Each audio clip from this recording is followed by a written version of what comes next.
Whoops. All right, sorry, just a second behind there. So, do you sometimes feel like life just sucks the energy right out of you? And are you looking for a way maybe to find more meaning or maybe even to feel more on purpose? Well, you've joined the right hangout today because we're going to talk about discovering your sacred gifts. And I am over the moon that I have Monique McDonald on the program today. And I'm going to be interviewing Monique about her journey, what led her to wanting more in her life and how she found it. So we're going to do that in the next 30 minutes. But just before we get started, I'll just very briefly tell you a little bit about myself.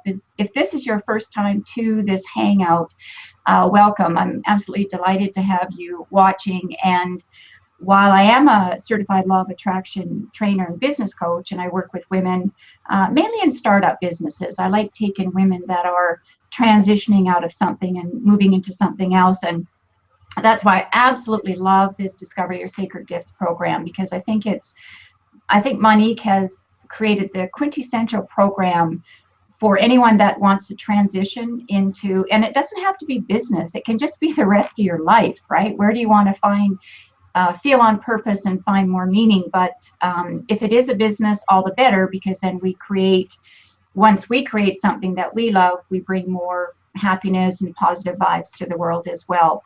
So without further ado, I am going to introduce Monique McDonald of the International Discover Your Sacred Gifts program. So Monique, welcome. Hi, Dana. Great to be here. Yep. And I'm really excited that you get to share your journey, because I think a lot of people are going to be able to relate to what happened with you in life. And while right now I'm kind of all about not talking about ages, since I just read Christine Northrup's book on Goddesses Never Age, I'm trying not to use ages. But I think for us it's appropriate here because, I think as we get older, the new reframe is as I have more life experience, right? I like it. As I have more life experience on this journey of life, more things come to us. We have to make different decisions, and the journey keeps going on, which is why I think it's so important to discover your sacred gifts. So, Monique, I'm just going to start this interview with asking you, what led you to the decision to actually want to find more meaning in your life? It really came organically. It kind of grew inside of me. So I was working as a nurse, and I was struggling with the area that I was working with in nursing. I was working in the intensive care unit, and it started to feel more and more like I was dreading going to work, and I couldn't wait for the shift to be over. And I just one day had a really bad day. Like, it was just probably the worst day I'd had in over 20 years of nursing. And I ended up standing by the elevator with literally a 15-minute break to go grab something to eat in the middle of this horrific 12-hour shift. And I just remember having this moment of standing there and just thinking, wow, like, is this it? Like, if this is my life, then man, something's got to change. I just wasn't feeling, it's not that I didn't love the work I was doing, it's that I was really good at doing it. There was just something inside of me, and all I can describe it as, Dana, was a feeling of potentiality. That's the thought that kept coming up, is there's this potential inside of me. I have no idea what that means. I don't know what it is, but there's something greater being called of me, and I just felt like it was time. Yeah. Oh, I love that. And actually, I forgot to mention that Monique is also AKA Shift Disturber, people. Shift Disturber. And when she talked about the shift there, it is a shift. I know for me, when I discovered what my sacred gifts were, not just my skills and talents, but my sacred gifts, that it really was life-changing for me. And I know it was for you as well.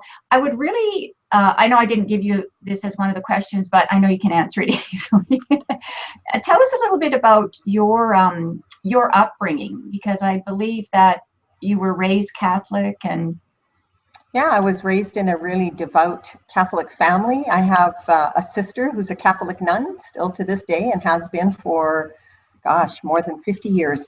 So I was raised in a really Catholic, traditional, devout family. But I was the 12-year-old that was playing Ouija board, and I was the kid that when I'd go to the fair with my cousins, I would go immediately to find the tent where the psychic was doing readings.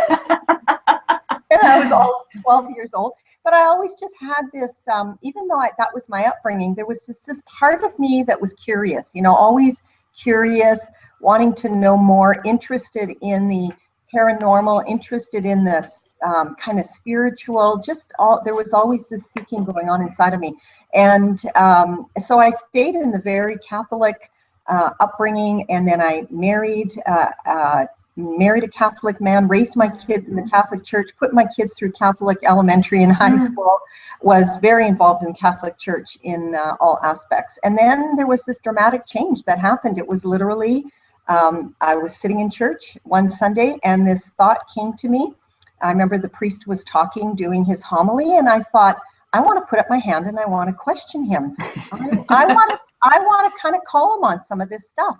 And it was in that moment I thought, maybe I really need to get out of here and need to go and find out what I'm looking for, rather than being told what I'm looking for. Right. And that's perfect. And I'm pretty sure putting up your hand and asking that question would not have gone over very well. So that leads us really beautifully into the next steps. So share with us kind of the steps or process that you went through to create the program. So obviously you had something in your life that you thought, okay, this is not working. I've listened to, I've had all these beliefs all my life. Well, sort of, they're familiar, right? Things that are familiar. And then when we start to question in life, so I'm not sure what age you were at that time when you started the journey to the sacred gifts.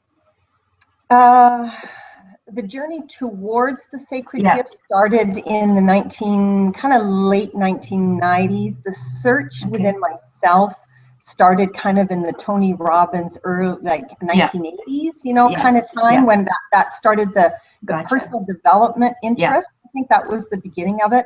And it was just an internal journey, Dana. I didn't share it with anybody. I didn't talk to anybody about it. I didn't know that anybody else on this planet was having the thoughts that I was having and questioning things. It was just my real personal internal journey.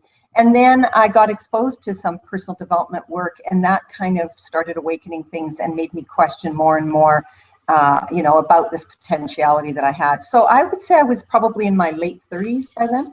Okay.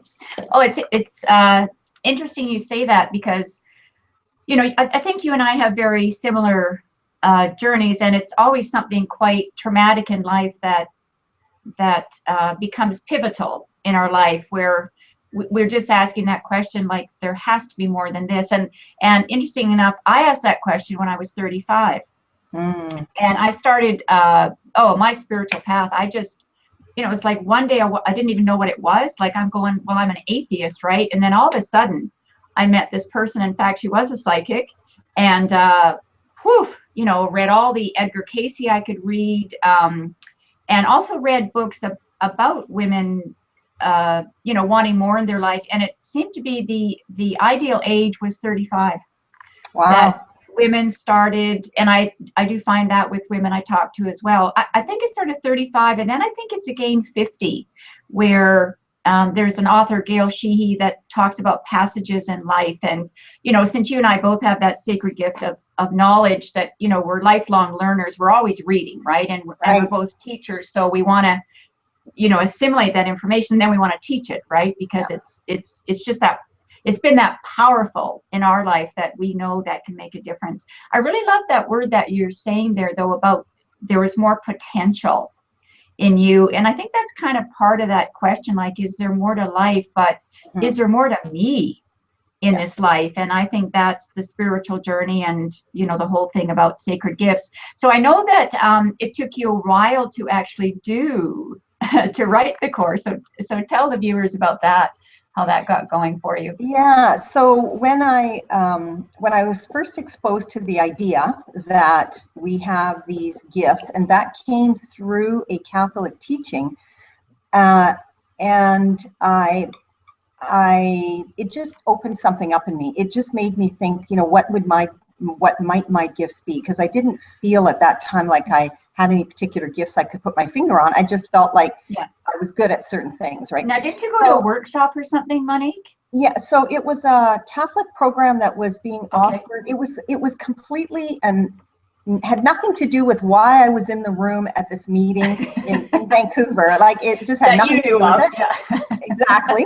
But in that meeting, there's a woman who got up and she said, I'm in Vancouver with the Catherine of Siena Institute, and there's a program happening this weekend, and it's a program about supernatural. It was something, the original name I don't remember, but it was something about your God-given abilities or gifts, and something about supernatural. Yeah, the supernatural.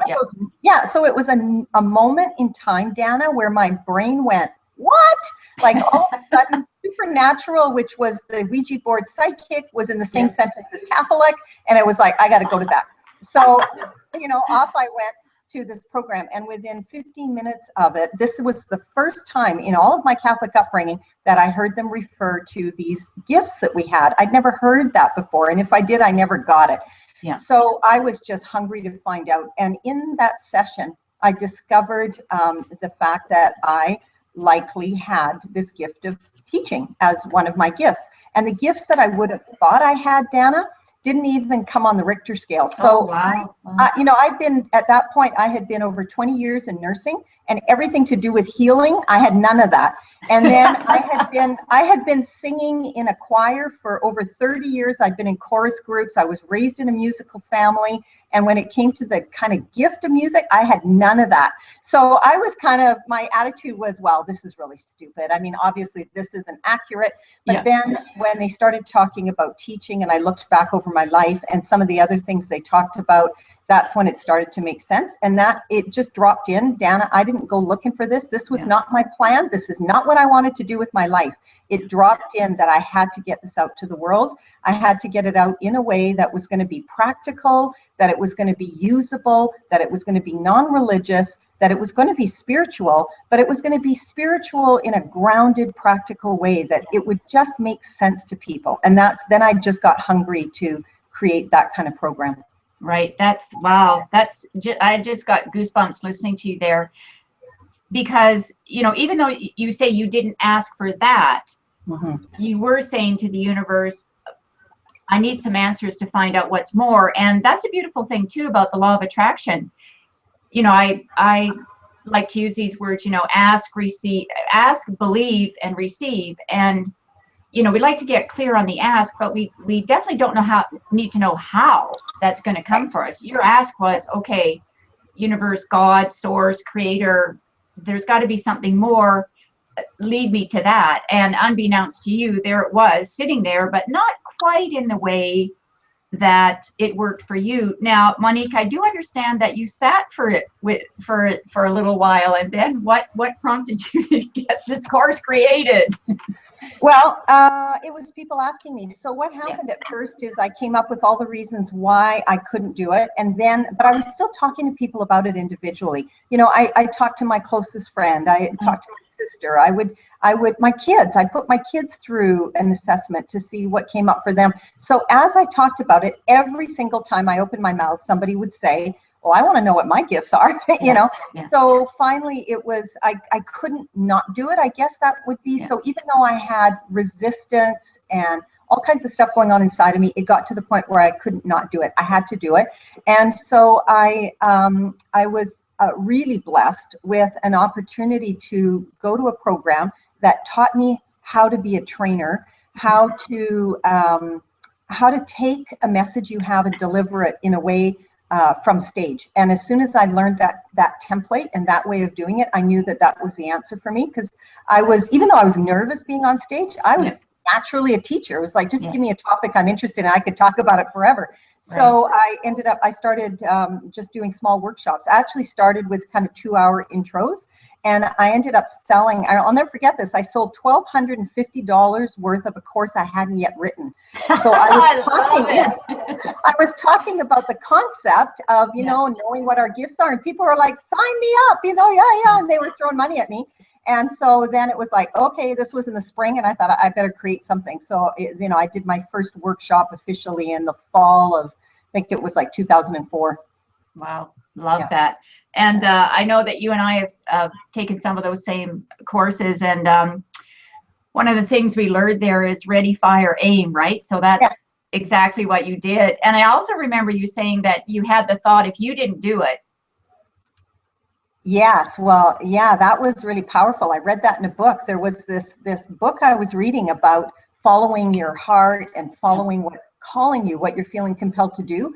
And it said, you know, you don't have to, but if there's something really calling at you and you don't do it, then a couple things will happen. If it needs to get done, the universe is going to inspire other people to do it. So if it's something that really has to get out there and wants to get out there, the universe will find a way to get it out there. And that made me think, you know, how would I feel if I didn't act on this? And then down the road, there it was. And I didn't want to be in a position of saying, oh, I could have done that, or I should have done that, right? So that was really, it was very compelling for me. And really powerful. That was really a catalyst to get me moving. Yeah, I love that. And also, you know, things were in alignment for you. As you say, you hadn't even written the course material, which, you know, I mean, it's obviously very important, but you just knew that and trusted that, okay, something's going to come through me, and I'm going to be able to do that. And interesting too, just the gifts that you're talking about, because some people that are teachers also think that they should be speakers. And I know you and I have had that conversation before, that just because you're a teacher, it doesn't mean that you're going to get out the stage and be a speaker. It can be part of it. But anyway, so let's move right on into what the sacred gifts are then. And what I'd like you to do, Monique, is just tell us the difference between skills, talents, and these sacred gifts that you talk about. Okay, so let's start with sacred gifts. So sacred gifts are these innate abilities that we are apparently born with. And there's lots of theories on how it happens. So some people say they're God-given gifts. Some people say that it's part of your dharma. It's part of your soul's journey. That, you know, some people believe they were picked for you before you're born in order for you to fulfill a particular mission in life. Whatever it is, there's lots of different beliefs out there. But the end result is we all have within us some abilities that allow us to be incredibly good at things beyond what would seem normal. And those abilities can be developed to the point of becoming really extraordinary, or to the point where it can even seem supernatural, meaning more than what you would expect to be able to do in the natural. So they're not learned, they're not from your DNA, they don't come from your parents, because we can take identical twins and they can be identical in every way and yet show evidence of different gifts. So it's this unexplainable, mysterious thing that's in us. And if we allow them to bloom and blossom, and if we allow them to kind of guide us like a compass, they will typically lead us to doing things that make us feel the most on purpose, give us a sense of meaning, of satisfaction, of feeling purposeful, and of being of benefit to people out in the world. So that's kind of sacred gifts. Skills, and they reside in our beingness. They're just part of us, right? And then in our humanness, as a person with a personality and an ego and all of those things, we can learn skills. So we can learn skills that might be in alignment with our gifts, because we might seek skills that call to us because they align with something that's already in us. So an example might be, I might have an artistic gift. I don't, but in my wildest dreams, I might have one of the 24 sacred gifts, which is the artistic, creative, bringing beauty to the world, function to the world. And because that's in me, that might compel me when I'm choosing what I want to do in university. I might choose to go into fashion design, or I might choose to go into photography, or I might choose to go into graphic design, something that speaks to this already innate thing inside of me that's pulling me. And so talents can be, I think talents is just a term that's been created to reflect probably what is considered a gift, or a skill. It's kind of a term that's used in both ways. So people might say, oh, she's really talented. Celine Dion is really talented. Somebody else might say, Celine Dion is really gifted. Nobody would say, oh, Celine Dion must have learned a skill. You know what I mean? It's not like she's skilled in singing. It's like there's something going on there that we can't explain. It's just remarkable. And she's just born with this ability. Right. Okay, great. Excellent. Thank you. And so you mentioned that you started out in 2004 with some workshops, and so now you've had your program running. You've had a little bit of a twist in it this past year, but you've had it running since about how long? 20, I think. Yeah, so 2004 is when I really got it going. So it's been over 10 years now.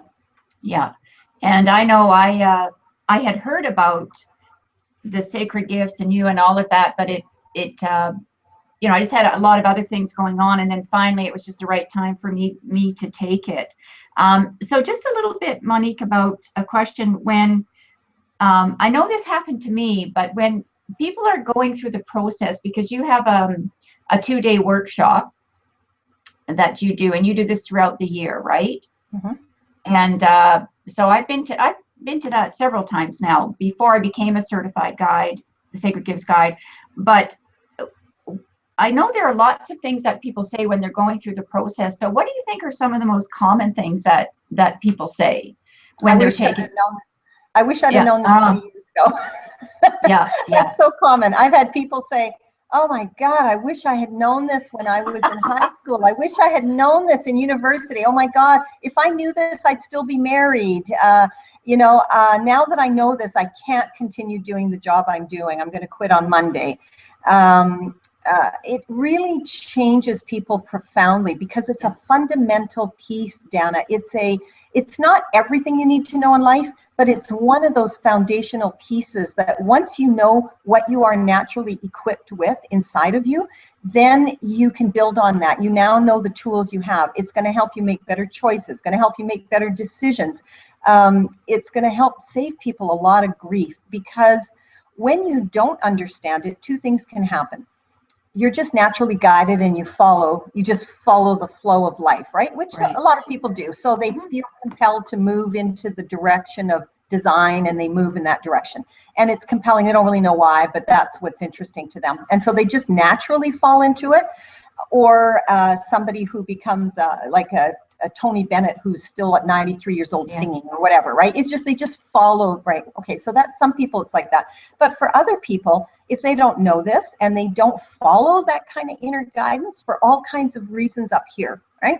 So their parents tell them, well, that's great that you want to be an artist, but that's not going to put bread and butter on the table. You need to get a real job. Or, you can do that when you retire. Or I can do that. Oh, I'll do that when I retire, but for now I need to have a career. I need to go learn something, right? So there's either people just kind of follow it or they don't.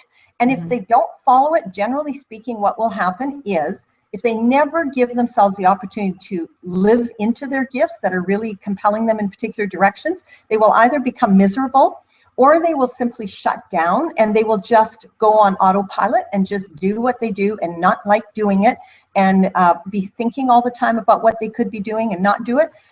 Or they are frustrated and stressed, and they end up getting diseases, or they end up getting injured at work. Anything will happen in the body to get you out of what it is that's sucking the life out of you, to give you every opportunity over and over and over again. We're given opportunities to listen to where our heart's calling us. So this saves people a lot of work and a lot of struggle to just know it early on. Right. And that's, I think you've said that really beautifully.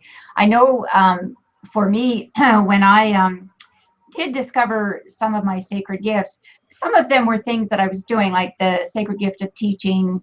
I've always had teaching training. Even when I was in corporate, I was still training people. But definitely lots of other roles in the company where I wasn't.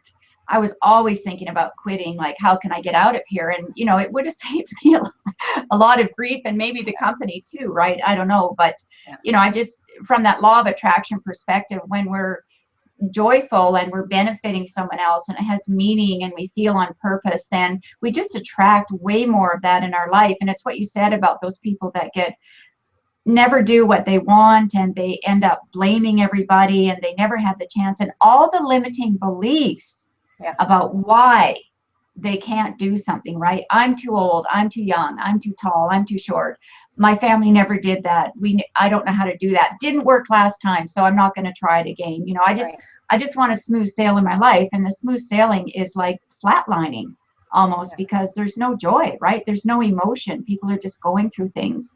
And another question that I wanted to just ask you, I know going through the program, you know, we look for clues, you know, patterns, things that have brought us joy, maybe when we were a little kid or something. But talk a little bit about those dormant gifts, if you wouldn't mind, Monique. Like, why are they dormant, and what happens when we finally find out what they are? Right. So let's start with the fact that the program is based on 24 specific gifts, and there may be more that will be added as time goes on, because we evolve and we change. Yes. Yeah. So, for example, technology now wasn't around 2,000 years ago, and so you know, we have to add and grow things. But right now, we're looking at basically 24 very specific gifts, and within those 24, I have seen evidence after working with thousands and thousands of people that everybody shows indication of more than one. And so it's not just this one gift we're looking for. There's actually this beautiful collection of gifts within us that allow us to feel really on purpose doing this over here, and then also feeling really on purpose doing that over there, which looks nothing like this, but they're both kind of compelling. And when you don't understand that, it can be confusing. Like, okay, I'm a lawyer during the week, but on weekends I'm making jewelry and I'm selling it at a craft fair. You know, you're like, wow, people must think I'm nuts. But it's, in fact, that's the nature of how we are. We're not destined to do just one thing, and we are not destined to have only one purpose. Some people might, but in fact, what's truer for most people is if you allow the gifts to guide you, they will show up at the right time. You will feel on purpose doing what you're doing. And after a period of time, it might kind of disappear and go dormant and fall asleep for a while, but something else comes up. And it could be the same gift applied to something different, or it could be a completely different gift that's compelling you. And sometimes several of them are working together. So what I've found is that most people have evidence of 3 or 4 or 5 maybe different gifts, which means, imagine, that means like there's, you know, sometimes 20 gifts we do not have, and the power in knowing which ones you don't have and releasing them creates this massive amount of space inside of you where the ones you have can really grow and have the opportunity to be really extraordinary. So the gifts can be dormant in you. You're born with them, you die with them, and the pattern of them is mostly that at times they're kind of called out of you. You see something you want to be involved in, you're excited, you want to be a part of it, and a gift that you have lends itself to that. And then maybe after a while, it may go kind of dormant again. It just goes to sleep, not because there's anything wrong, but it's because maybe something else is being called out of you, a different gift.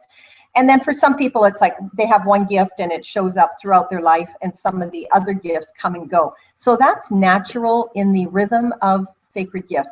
What typically happens, though, is that we suppress them, and that's like an imposed dormancy. That's where every time the feeling comes up, oh my gosh, I would just love to learn how to play guitar and go play guitar for seniors. Every time it comes up, the mind gets involved, and it's like, you can't do that, and how are you going to make money doing that, and wait till you're retired, and we push them down. And that's an imposed dormancy, or from our parents, or from teachers, or from, you know, whatever it is, but mostly it's ourselves that push our gifts down and keep them really dormant, or they allow only 1 or 2 to come out, but these other ones, you know, oh, that would be too woo-woo, that would be too weird, you know, so they suppress the ones that they think are too weird, and they allow the ones that seem okay to flourish, right?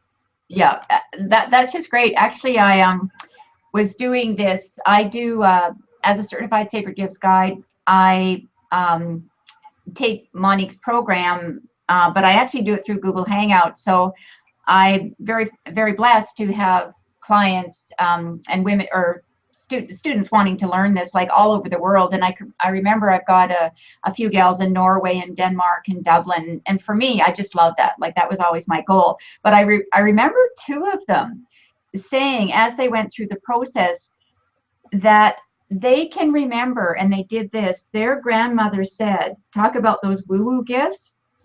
You are never to say that you saw your grandfather standing there and that he talked to you ever again, right? And things like that.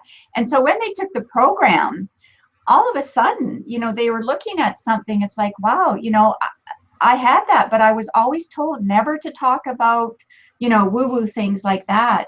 And the other thing that you just touched on that I think is really funny, because you and I do not have this sacred gift. And as Monique said, you know, there's 20 gifts you don't have. And actually that's good news, because some people think they have to be all things and good at everything for everybody. Monique and I do not have the sacred gift of hospitality. Exactly. So I love it when Monique is doing her program and she talks about that.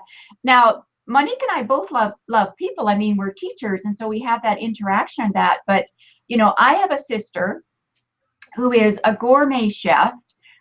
She's one level below the sommelier, so she can match the wines with everything.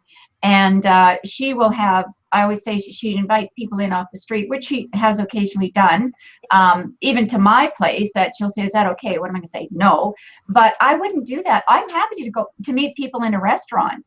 So Monique, tell the story about, I love, you know, your little peeking out the window one there, so yeah. Yeah, well, I definitely am not somebody who ever invented the welcome doormat, because there's no mat at my door that says welcome. But yeah, I live in a pretty secluded area at a house that's kind of way up on a cliff, and there's a long gravel, well, it used to be gravel driveway. It just got paved, which is not so good. You know, so that I could hear cars approaching, and when cars would approach, you know, I just typically peek out the window, and even if it was somebody I knew, I probably wouldn't necessarily open the door, and I just go stand in the bathroom, wait till they go away, and then I carry on. I just am not somebody that has an open door or people dropping by or coming in, but I was raised in a family where that was just the way it was, Dana.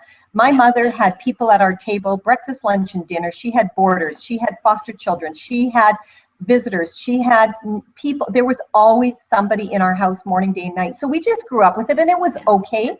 It was just the way it was. And then when I got married, I married a man who had the gift of hospitality. So we always had people over, and we were always doing that. But when I separated and I moved out on my own, and that's been more than 12 years now, I've maybe had 3 people over to my home, and that's it.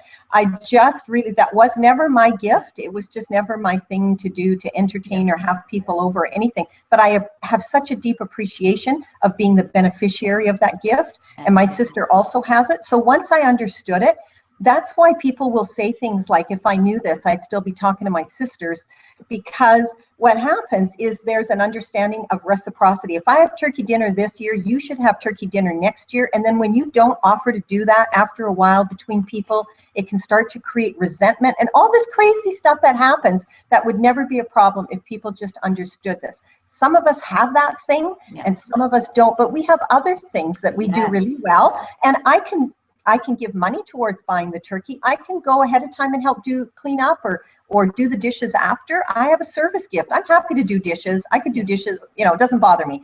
But having the whole people over thing just doesn't work for me. And so it's life-changing. It was life-changing for me, right? Absolutely. And I love that, because, you know, you probably think being brought up that way, well, this is normal, right? And you may even ask yourself the question, well, what's wrong with me? The beautiful thing about knowing what your sacred gifts are and what they aren't is that there's nothing wrong with you. You just don't have that sacred gift. And as Monique said, you can, you know, you can appreciate those gifts in other people. And, you know, I know other people too that I've taught have said to me, well, you know, everybody can do that. Not really true, right? I mean, I know when we talk about, you and I have talked about the sacred gift of writing. I have that. I love to write. But I remember saying to you, well, Monique, you must have it because you wrote this book, Sacred Living versus Living Scared. So was that an easy book for you to write? No, I don't have the gift of writing. So that book is my gift of teaching in written form. So that book is a collection of teachings. So I'm a teacher and I teach, and it happens to be in a written form versus a spoken form. I don't have one iota of creative writing in me. I don't feel compelled to write. The only reason I ever feel compelled to write is because there's something I want to teach somebody, or there's a teaching moment available, and I'll do it in typing form. But no, I don't have any creative writing, so I'm not a natural, like writing copy for my business, most painful thing ever. Writing essays in school when I was a kid, writing stories, you know, fantasy, it was just painful work for me. Never came easy, didn't like doing it, still don't like doing it, don't have that.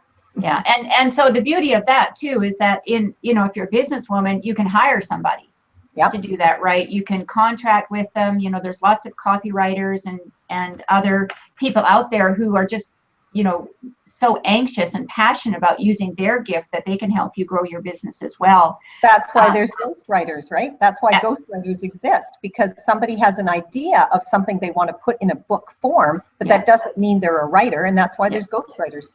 Exactly. Absolutely. So Monique, we're going to wrap this up shortly, but I know that over this last year, you've made some changes to your program, some changes to your website, but you still do offer, well, tell people what you offer, and especially about the Certified Sacred Gifts program that I went through with you. Okay, thanks, Dana. So I think the biggest change that happened over the last couple of years was through my experience of doing this now for more than 10 years. I realized that helping people identify what their gifts are and can sometimes actually set people up for frustration if you don't kind of help them along beyond that. So the sacred gifts is still an absolute core piece, but it became a piece of what I call the feel on purpose formula, which is knowing what your gifts are and then applying it to something that's meaningful to you, and then understanding what the right vehicle is for you. Like, you are brilliant in business, Dana. You know, I am not. You know that. It's just a constant thing we laugh about, right? But I'm not. So it's really looking at how the sacred gifts piece fits into the aspect of people's lives in a bigger sense rather than just in isolation. And so, yeah, what happened is over time, people really wanted to be able to take this message out. And we're always looking for people to reach out into the world and take the message of sacred gifts. Our vision is to globally revolutionize how people come to find their sense of purpose by knowing and understanding what their sacred gifts are. So from that, I created a certification program probably about 5 years ago now. And it was really from the demand of our students that we're really wanting to have a tool and a way and a template to be able to do it and to maintain the integrity of the teaching. So the certification program is training that we run twice a year. It's done by conference call, so we can have people from all over the world participate in it. It runs for 14 weeks. On a set night, and then each of the calls are recorded, so if somebody can't be present to a live call, they can still participate in it. And yeah, so it's just a wonderful way for anybody who wants to take this message out to have a tool and a way to do it. So we might attract coaches, we might attract practitioners, but you know what? We have moms who have become certified because they want to take their adult kids through this, right? Absolutely. Yeah, that's fabulous, Monique, and thank you so much for that. Yeah, I like that. Being part of that global revolution, because as I said, that was always my goal, was to mentor and coach business women around the world. But I've been attracting a lot of women that are just on spiritual journeys and not necessarily wanting a business, but maybe they do. They just don't know. But once we get, I always feel like once you know your sacred gifts, those 3 to 5 things, you know, that are inside you and really are here for you to serve, and like you say, have meaning to you, and then you find the vehicle. It can be volunteering. It doesn't have to be a business. It doesn't matter what it is. That's correct. It can be anything, and I think that's an important piece of the puzzle. But I think the bigger piece of knowing who we are, you know, I always visualize in my mind, you know, picture of us on a puzzle, but with the center missing.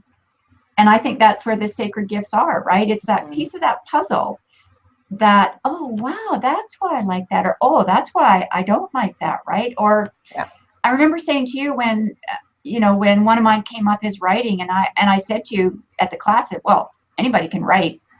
That's when you went, okay, hold on there. You know, and I think you asked people to raise their hand, maybe 3 out of 60 went, oh. And, you know, it was in about a couple of months, I turned around and I wrote my first book. and it was published. But again, for me, one of the other things I love about it is that I have such a reverence now for my gifts. So when I'm using any of them, like wise counsel and knowledge and yeah, and all of that is there. So, you know, I always set that intention with people, and I like to think I'm attracting people that I can really help make a difference in their life, because when we make a difference in their life, they make a difference in someone else's life, and that becomes part of that global revolution, right? Yeah, absolutely. And that's why I was inspired to call them sacred gifts. That was really an inspired thought that came in. And sacred is not meaning a religious term. It means they are meant to be treated with reverence and respect. And once you understand the power of these gifts we have, you understand why we really want to treat them with a sense of reverence and respect. Yeah. Yeah. And I love that word, because I think we are so much more empowered when we know what those gifts are, because you are a Shifta Disturber, right? So things start shifting, and they may not happen immediately, but at least you've got some more information about yourself, and you can let that percolate. Or some people act right away on things, some people don't, whatever. So, okay, so we're a few minutes over time, whatever. I know people are going to love this, because I'm going to put it out there in a lot of different places. So, Monique, I thank you so much. I always feel so blessed in your company, and I'm just so happy that I know you, that I've met you, that we support each other in the things that we do. So just to let people know, I have a mentoring program, and Monique's course is in person when she teaches her sacred gifts as well, besides the certification. But I do an online program, so it's done just like this.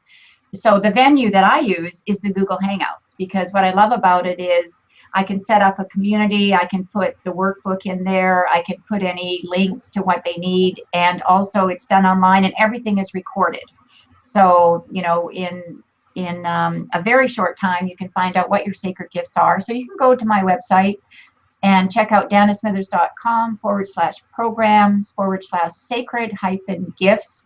And I have a program coming up next month. So I hope you'll check it out and, give some thought to what Monique has shared with you today. And, I love so many things that you said, Monique, that, you just had an idea, you had a feeling, you had a sense that you had more potential in you. And I think that,